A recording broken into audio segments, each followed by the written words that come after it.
नमस्कार। दिन भर की बड़ी खबरों के विश्लेषण के कार्यक्रम सुनिए सच में आपका स्वागत है। मैं हूं मुकेश कुमार। तो दोस्तों शुरू करते हैं आज का सुनिए सच। आज की खास खबरों पर नजर डालते हुए दैनिक भास्कर और भारत समाचार पर छापे सरकार की खोल रहे थे पोल। छापेमारी के बाद भास्कर और भारत समाचार ने कहा न डरेंगे न झुकेंगे। सदन में हंगामा। टीएमसी सांसद ने आईटी मंत्री के हाथ से पर्चा छीनकर फाड़ा। जंतर मंतर पर किसान संसद शुरू। राहुल गांधी ने भी प्रदर्शन में लिया हिस्सा। एमनेस्टी ने अफवाहों को किया खारिज, कहा पेगासस के खुलासों पर अडिग। एमनेस्टी ने अफवाहों को किया खारिज, कहा पेगासस के खुलासों पर अडिग। खास खबरों पर नजर डालने के बाद अब वक्त है आज की बड़ी खबरों के विस्तार से विश्लेषण का। इसलिए सबसे पहले लेते हैं आज की सबसे अहम खबर। कोरोना संकट के दौरान अपनी खबरों के जरिए सरकार को बेनकाब करने वाले दैनिक भास्कर के 40 ठिकानों पर आयकर विभाग ने छापेमारी की है। ये कार्रवाई अलग अलग राज्यों में भास्कर के कार्यालयों पर की गई है। भोपाल के अलावा दैनिक भास्कर पत्र समूह के अहमदाबाद और जयपुर कार्यालयों तथा अन्य ठिकानों पर भी छापे मारे गए हैं। दैनिक भास्कर के अलावा उत्तर प्रदेश के टीवी न्यूज चैनल भारत समाचार को भी निशाने पर लिया गया है। भारत समाचार के दफ्तर पर भी आयकर के छापे मारे गए हैं। चैनल के कार्यालयों के अलावा इसके प्रधान संपादक ब्रजेश मिश्रा और स्टेट हेड वीरेंद्र सिंह व दूसरे कर्मचारियों के घरों पर भी छापेमारी की गई है। भारत समाचार ने इसकी पुष्टि की है। आयकर विभाग की यह कार्रवाई उस चैनल पर की गई है जिसे उत्तर प्रदेश में सरकार की गलत नीतियों के खिलाफ और आम लोगों के पक्ष में खबर दिखाने के लिए जाना जाता रहा है। तो साफ है, बिल्कुल एक साफ संदेश केंद्र सरकार ने दे दिया है कि अगर कोई मीडिया संस्थान उसकी पोल पट्टी खोलेगा, उसके खिलाफ खबरें छापेगा, उसकी नीतियों के पर प्रश्न चिन्ह लगाएगा, उसके द्वारा फैलाए गए प्रोपेगेंडा की काट करेगा तो उसे बख्शा नहीं जाएगा। दैनिक भास्कर पिछले 3-4 महीनों से लगातार ऐसी खबरें प्रकाशित कर रहा था जिनसे केंद्र सरकार की किरकिरी हो रही थी। उसने सबसे पहले तो जिस तरह से मौतों को छिपाया गया, कोरोना से हुई मौतों को छिपाया गया, उसके बारे में विस्तृत रिपोर्ट छापी। गुजरात, उत्तर प्रदेश, मध्य प्रदेश की जिनसे सरकार जो आंकड़े दे रही थी वो पूरी तरह से गलत साबित हो गए। उसने प्रमाण सहित इस बात को पुष्ट किया। इसके बाद उसने वैक्सीन के संबंध में छापी खबरें, उसने भी सरकार के दावों की पोल खोल दी। तो एक के बाद एक उसने ऐसी रिपोर्टें छापी जिनसे सरकार की कहना चाहिए बद पिटी और सरकार परेशान हो गई। इसी तरह से भारत समाचार चैनल ने भी गंगा में जिस तरह से लाशें प्रवाहित की गईं, गंगा के किनारे दफनाई गईं और उत्तर प्रदेश की योगी सरकार ने कोरोना के दूसरी लहर के दौरान जिस तरह से खराब काम किया और उसको ढकने के लिए जो प्रोपेगेंडा किया उसकी उसने बखिया उधेड़ कर रख दी थी और लगातार उधेड़ रहा था। तो जाहिर है कि उत्तर प्रदेश में चुनाव हैं तो उत्तर प्रदेश की सरकार परेशान है, केंद्र सरकार भी परेशान है और राष्ट्रीय और अंतर्राष्ट्रीय स्तर पर जो झूठ के जरिए सरकार ने अपनी इमेज गढ़ी थी वो भी इससे ध्वस्त हुई है। तो इस सबसे परेशानी की वजह से उसने निशाना बनाया है दैनिक भास्कर और भारत समाचार को, और ऐसे और संस्थान उसके निशाने पर कभी भी आ सकते हैं जो सरकार की पोल पट्टी खोलते जा रहे हैं। ये सरकार का असहिष्णु रवैया और सामने आ रहा है। जो सरकार इमरजेंसी को बार बार गरियाती है, हर साल उसके खिलाफ अपने बयान जारी करती है, चाहे प्रधानमंत्री हो, अमित शाह हो, बीजेपी के तमाम नेता हो, यहाँ तक कि आरएसएस और भागवत भी पुराण बाँचते रहते हैं इमरजेंसी का। लेकिन इस समय जो सरकार कर रही है वो इमरजेंसी से भी बहुत बदतर स्थितियां निर्मित हो रही है। अभी पेगासस का खुलासा जो हुआ उसके बारे में आप जानते ही हैं कि किस तरह से 40 पत्रकारों को टारगेट किया गया, विपक्षी दलों के नेताओं को टारगेट किया, और उसी के साथ अब ये भास्कर और भारत समाचार पर ये एक तरह के हमले की खबर आई है जो कि आयकर विभाग के जरिए किया गया है। तो ये बताता है कि सरकार अब सच बर्दाश्त नहीं कर पा रही है और उसने अघोषित आपातकाल के तरह इस पूरे पीरियड को ट्रीट करना शुरू कर दिया है और अपने जिन्हें वो शत्रु समझती है उनके खिलाफ वो किसी भी हद तक जा सकती है। ये घोर निंदनीय है। तमाम लोगों को इस पूरी चिंता में साझीदार बनना चाहिए दैनिक भास्कर या दूसरे अखबार समूह या मीडिया समूह हैं, वो फिलहाल उनकी रक्षा में हम सबको खड़े होना चाहिए, क्योंकि अगर ये भी नहीं होगा तो हमें कभी सच जानने को नहीं मिलेगा। अगली खबर लेते हैं। दैनिक भास्कर के दफ्तरों पर रेड के बाद भास्कर की ओर से करारा जवाब आया है। भास्कर ने कहा है कि मैं स्वतंत्र हूं क्योंकि मैं भास्कर हूं, भास्कर में चलेगी पाठकों की मर्जी। इसके अलावा भास्कर की ओर से एक पूरी खबर प्रकाशित करके बताया गया है कि उनकी किन खबरों के कारण सरकार उनसे डर रही है। इसमें भास्कर ने कोरोना की दूसरी लहर के दौरान गंगा में बहते शवों की खबरें, ऑक्सीजन की कमी से हो रही मौतों की खबरें, वैक्सीन की कमी की खबरें और महंगाई जैसे मुद्दों पर पूरे पेज पर छापी गई खबरों का जिक्र किया है। इसके अलावा भारत समाचार की ओर से भी कहा गया है कि वो न डरेंगे और न झुकेंगे। उधर प्रेस क्लब ऑफ इंडिया ने छापेमारी की निंदा करते हुए कहा है कि वो मीडिया को समाज की सेवा करने और अपने कर्तव्य का निर्वहन करने से रोकने के लिए सरकार के द्वारा अपनी एजेंसियों के माध्यम से डराने धमकाने के कामों की निंदा करता है। छापेमारी को लेकर राजनीतिक पारा भी चढ़ गया है। दिग्विजय सिंह ने इनको मोदी शाह का पत्रकारिता पर सीधा हमला बताया है, तो राजस्थान के मुख्यमंत्री अशोक गहलोत ने भी इसकी निंदा की है। इसके साथ ही उन्होंने कहा है कि ये छापेमारी मीडिया की आवाज़ को दबाने का खुल्लम खुल्ला प्रयास है। उन्होंने कहा कि मोदी सरकार अपनी आलोचनाओं को ज़रा भी बर्दाश्त नहीं कर सकती है। अपनी फांसीवादी मानसिकता के कारण भाजपा लोकतांत्रिक व्यवस्था में सच्चाई को देखना ही नहीं चाहती है। इसके अलावा ममता बनर्जी जैसे नेताओं ने भी इसको मीडिया को चुप कराने की कोशिश बताते हुए मोदी सरकार पर हमला बोला है। तो ये एक सुकून भरा संकेत है कि प्रेस क्लब इंडिया इस मामले को न केवल उसने इसका नोटिस लिया है, बल्कि आज वहाँ बड़ा प्रदर्शन हुआ, बड़ा कार्यक्रम हुआ, तमाम पत्रकार जुटे और उन्होंने सरकार की इस कार्रवाई की, काली कार्रवाई की, काली करतूत की घनघोर निंदा की है और कहा है कि सरकार को इस तरह की कार्रवाई नहीं करना चाहिए, प्रेस को, मीडिया को धमकाने से बाज आना चाहिए। एडिटर्स गिल्ड की तरफ से भी बयान आया है, लेकिन बहुत सारे मीडिया संस्थान जो गोदी मीडिया के हिस्से में आते हैं वो या तो चुप्पी साधे हुए हैं या इस पूरी खबर को कहीं कोने में दबा रहे हैं। ये बहुत ही घातक है। अभी उनका भी नंबर कभी आ सकता है, उन्हें ये समझना चाहिए, क्योंकि ये सरकार किसी को भी बर्दाश्त नहीं कर पा रही है। अगर वो मीडिया संस्थान आज की तारीख में खड़े नहीं होते हैं दैनिक भास्कर, भारत समाचार या मीडिया की आज़ादी के लिए, तो ये उनके माथे पर कलंक का टीका जैसा होगा कि वो सरकार के सामने इतने बिछ गए हैं कि अपनी हक की लड़ाई भी नहीं लड़ सकते हैं। अगर स्वतंत्रता नहीं रहेगी तो मीडिया भी नहीं रहेगा। वो इसे नहीं समझ पा रहे हैं, सरकार के सामने नतमस्तक हो गए हैं।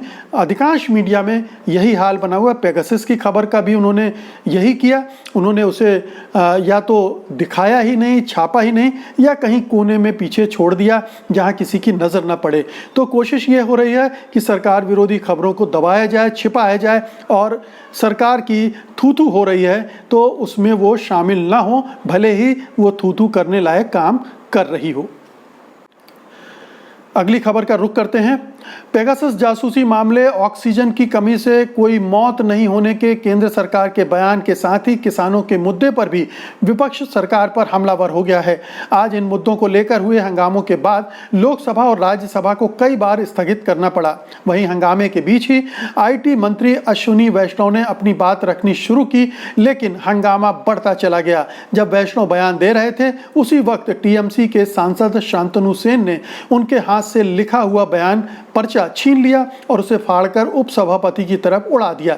इसे देखते हुए स्पीकर ने सदन को 23 जुलाई तक के लिए स्थगित कर दिया है। इससे पहले लगातार 2 दिन तक विपक्ष ने संसद के दोनों सदनों में पेगासस स्पाईवेयर के जरिए जासूसी के मामले को उठाया था। कांग्रेस ने कहा है कि ऑक्सीजन की कमी से मौत न होने वाला बयान देकर मोदी सरकार ने देश को गुमराह किया है। केंद्रीय स्वास्थ्य राज्य मंत्री भारती प्रवीण पवार ने मंगलवार को राज्यसभा में ऑक्सीजन की कमी से कोई मौत न होने का बयान दिया था। तो संसद में काफ़ी गर्मी है और ये जाहिर है कि इतने सारे मामले इकट्ठे हो गए इस सरकार के खिलाफ, चाहे वो कोरोना से हुई मौतों का मामला हो, ऑक्सीजन की कमी से हुई मौतों का मामला हो, वैक्सीन न मिलने की समस्या हो, या फिर जो पेगासस वाला मामला है उसमें सरकार का रुख, जिसमें अश्विनी वैष्णव ये कहते हुए पाए जा रहे हैं कि ऐसा कुछ नहीं हुआ है, सरकार ने कुछ भी गलत नहीं किया है और वो सही जवाब देने को तैयार नहीं है, ना इस मामले को जांच करने के लिए सरकार तैयार है।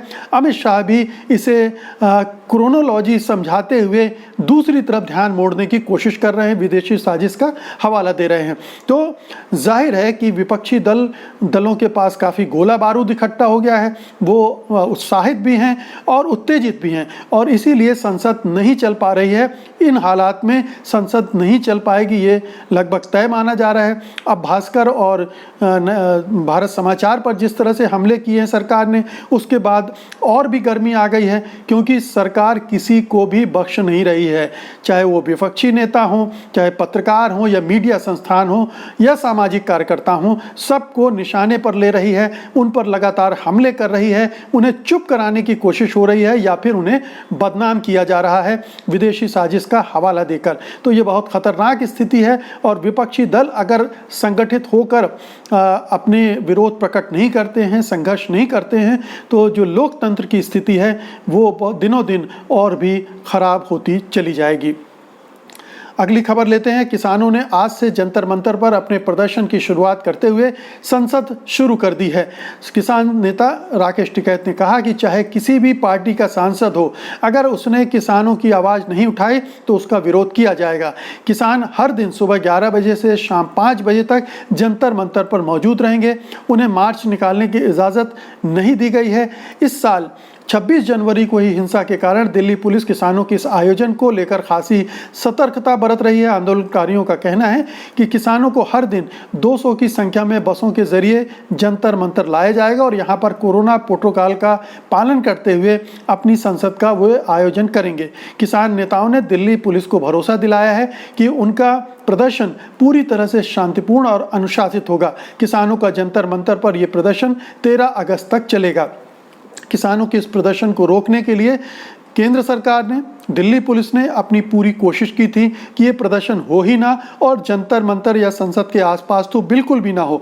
उन्होंने बाद में दूसरे स्थानों की पेशकश की थी कि आप रामलीला मैदान में कर लीजिए या कहीं और कर लीजिए, लेकिन चूंकि बिल संसद में बने, कानून संसद में बना है, किसान कह रहे थे कि हम संसद के सामने ही प्रदर्शन करेंगे और आज से उनका प्रदर्शन शुरू हो गया। उन्होंने पुलिस की बात नहीं मानी है, बहुत ही संयमित ढंग से, शांतिपूर्ण ढंग से अपना प्रदर्शन कर रहे हैं। उन्होंने वहाँ संसद शुरू कर दी है, अपने स्पीकर चुन लिए हैं और उनमें भाषणों के जरिए अपने अपने तर्क देने की कोशिश की जा रही है। तो ये लगातार एक अपने प्रदर्शन का, अपने विरोध का एक और तरीका किसानों ने खोजा है, जो संसद के सामने उन्होंने शुरू कर दिया है।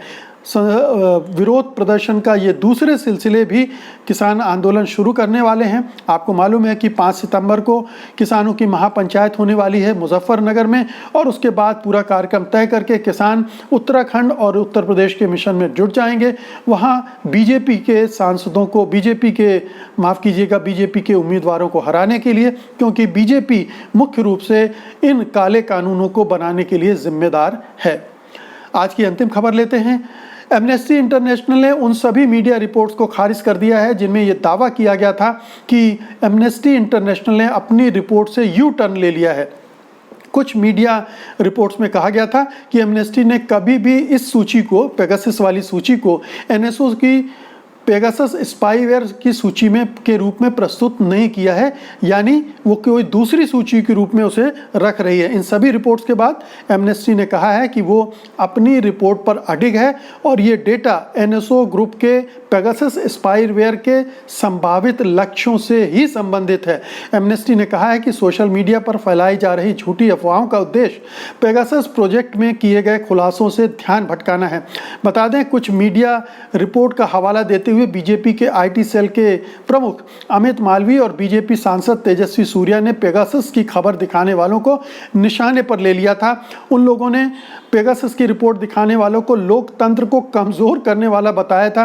वहीं कांग्रेस के वरिष्ठ नेता शशि थरूर ने भी एमनेस्टी के ताज़ा बयान को ट्वीट करते हुए लिखा है कि उन सभी पत्रकारों के लिए जिन्होंने मुझे संसद में बताया, एमनेस्टी ने यू टर्न ले लिया है। कभी भी अपनी कहानियों को ऑफ इंडिया के प्रोपेगंडा पर आधारित न करें। तो ये जो अफवाह फैलाई गई थी कि एमनेस्टी ने जो ये रिपोर्ट पेगासस से संबंधित है इससे मुंह मोड़ लिया है या वो इसे अपनी रिपोर्ट नहीं मान रही है, इसका एमनेस्टी ने साफ तौर पर खंडन कर दिया है। दरअसल ये अफवाह बड़ी ही सुनियोजित ढंग से बीजेपी की आईटी सेल ने, और ये ऑफ इंडिया नाम की जो वेबसाइट है वो भी बीजेपी समर्थक है, बीजेपी के लिए काम करती है, इन दोनों ने बहुत सुनियोजित ढंग से ये अफवाह फैलाई थी सोशल मीडिया पर कि एमनेस्टी ने मुंह मोड़ लिया, यू टर्न ले लिया है, जबकि ये सच्चाई बिल्कुल भी नहीं थी। तो ये सावधानी बरतने की ज़रूरत है कि अमित मालवीय जैसे लोग जो इस देश में झूठ फैलाने का कारोबार कर रहे हैं बीजेपी के लिए, तो प्रोपेगंडा मशीनरी का हिस्सा हैं वो, और वो बीजेपी की आईटी सेल यही करती है। तो लगातार झूठ गढ़ती है, झूठ फैलाती है, और उसी का नतीजा था। लेकिन एमनेस्टी इंटरनेशनल ने कहा है कि वो पेगासस से संबंधित रिपोर्ट्स के साथ अडिग है, वो उसकी रिपोर्ट है, वो उसमें जो कहा गया है वो उसको पूरी तरह से मानती है, और इसके बाद अब कोई अफवाह की गुंजाइश नहीं रह गई है। लेकिन आईटी सेल फिर कुछ नया ढूंढ लेगा, फिर किसी और ढंग से लोगों को गुमराह करने की कोशिश करेगा, लोगों का ध्यान बटाने की कोशिश करेगा, जो कि उसका एकमात्र काम बन गया है, उनको एजेंडा ही ये दिया गया है। तो इसलिए सावधान रहने की ज़रूरत है और अपने दिमाग का इस्तेमाल कीजिए, और पेगासस ने जो कुछ भी दिया है उसके बहुत बड़े दूरगामी परिणाम होने वाले हैं, उन पर भी हमारी नज़र रहनी चाहिए। तो दोस्तों, ये थी आज की खास खबरें और उनका विश्लेषण। उम्मीद है कि आपने इन्हें पसंद किया होगा और आप इस वीडियो को लाइक भी करेंगे और बड़े पैमाने पर शेयर भी करेंगे। अब मुझे अनुमति दीजिए, कल मैं फिर हाजिर हूँगा कल की खास खबरों के साथ। तब तक के लिए नमस्कार, जय हिंद।